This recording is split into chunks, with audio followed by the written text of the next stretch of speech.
नमस्कार दोस्तों, आप सभी का स्वागत है रिवीजन टाइम यूट्यूब चैनल पे। हम ल्यूसेंट की इंडियन पॉलिटी की सीरीज को डिस्कस कर रहे हैं। टॉपिक है आज का राज्य के नीति निर्देशक तत्व। पहला क्वेश्चन है, भारतीय संविधान में राज्य के नीति निर्देशक तत्व ग्रहण किए गए हैं। तो कहाँ से ग्रहण किए गए नीति निर्देशक तत्वों को? ब्रिटेन से। नेक्स्ट क्वेश्चन आता है, राज्य के नीति निर्देशक तत्वों का उल्लेख भारतीय संविधान के किस भाग में किया गया है? तो ये भाग 4 में किया गया है। भारतीय संविधान के किस अनुच्छेद अनुच्छेद में नीति निर्देशक तत्वों का उल्लेख है? तो अनुच्छेद आ जाएगा 36 से 51। भाग 4 अनुच्छेद 36 से 51। संविधान का वह कौन सा भाग है जो संविधान के निर्माताओं के मस्तिष्क और उद्देश्यों को प्रतिबिंबित करता है? तो इसका सही आंसर आ जाएगा राज्य के नीति निर्देशक तत्व। संविधान में राज्य के नीति निर्देशक तत्वों में शामिल करने के पीछे क्या उद्देश्य है? तो इसका उद्देश्य क्या था? सामाजिक और आर्थिक लोकतंत्र की स्थापना करना। निम्नलिखित में से किसने नीति निर्देशक सिद्धांतों को बैंक की सुविधा अनुसार देय उत्तर दिनांकित चेक कहा है? किसका वक्तव्य है ये है के.टी. शाह का। नेक्स्ट है कि संवैधानिक संशोधन अधिनियम ने राज्य के नीति निर्देशक तत्वों को मौलिक अधिकारों की अपेक्षा अधिक प्रभावी बनाया। तो कौन सा संविधान संशोधन अधिनियम था? 42वां संविधान संशोधन अधिनियम 1976। नेक्स्ट, नीति निर्देशक सिद्धांत है, क्या है ये नीति निर्देशक सिद्धांत जो आते हैं वो वाद योग्य नहीं होते हैं। नीति निर्देशक तत्वों का क्रियान्वयन निम्नलिखित में से किस पर निर्भर करता है? ये निर्भर करता है सरकार के पास उपलब्ध संसाधनों पर।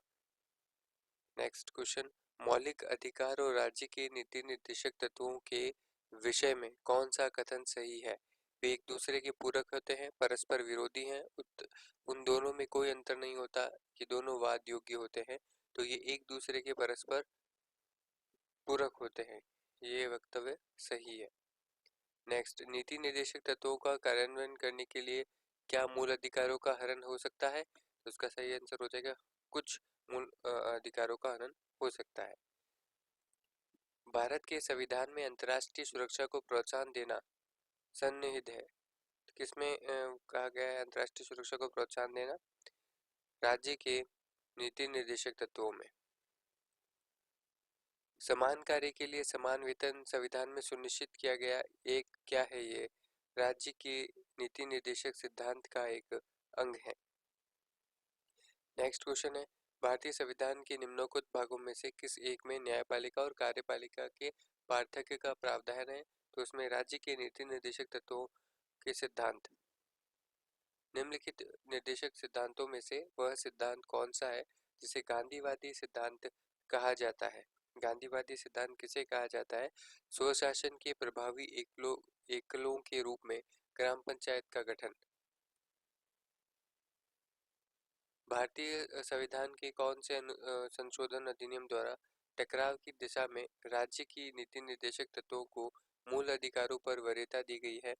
तो किस संविधान संशोधन के द्वारा दी गई है? वो है 42वां संविधान संशोधन अधिनियम 1976।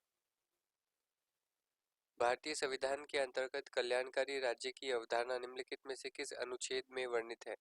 कल्याणकारी राज्य की अवधारणा अनुच्छेद नंबर 38। समान न्याय के लिए निःशुल्क विधिक सहायता का प्रावधान संविधान के किस अनुच्छेद में किया गया है? समान न्याय और निःशुल्क विधिक सहायता अनुच्छेद नंबर 39 का ए। भारतीय संविधान के निम्नलिखित अनुच्छेदों में से कौन सा अनुच्छेद राज्य सरकारों को ग्राम पंचायतों को गठित करने के लिए निर्देशित करता है? तो इसका सही आंसर आ जाएगा अनुच्छेद नंबर 40। भारतीय नागरिकों को समान सिविल सहायता प्रदान करने की बात कही गई है। तो अनुच्छेद नंबर आता है 44। यूसीसी यूनिफॉर्म सिविल कोड कहाँ पे था पहले? गोवा में। अभी कहाँ पे इसको लागू कर दिया गया है? इसको कर दिया गया है उत्तराखंड में। नेक्स्ट, संविधान के किस अनुच्छेद में न्यायपालिका का कार्यपालिका से पृथक्करण का उल्लेख किया गया है? तो इसमें अनुच्छेद नंबर 50 में किया गया है। राज्य के नीति निर्देशक सिद्धांतों में से किस अनुच्छेद का संबंध अंतर्राष्ट्रीय शांति और सुरक्षा के संवर्धन से आता है? तो इसमें आता है अनुच्छेद नंबर 51 का। भारतीय संविधान के किस अनुच्छेद द्वारा निम्न दुर्बल वर्गों को शिक्षा संबंधी सुरक्षा प्रदान की गई है?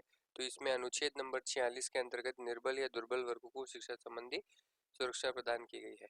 काम करने के लिए अधिकार को राज्य के नीति निर्देशक तत्वों में निम्नलिखित में से किस अनुच्छेद के अंतर्गत रखा गया है? तो इसे रखा गया है अनुच्छेद नंबर 41 के अंतर्गत रखा गया है।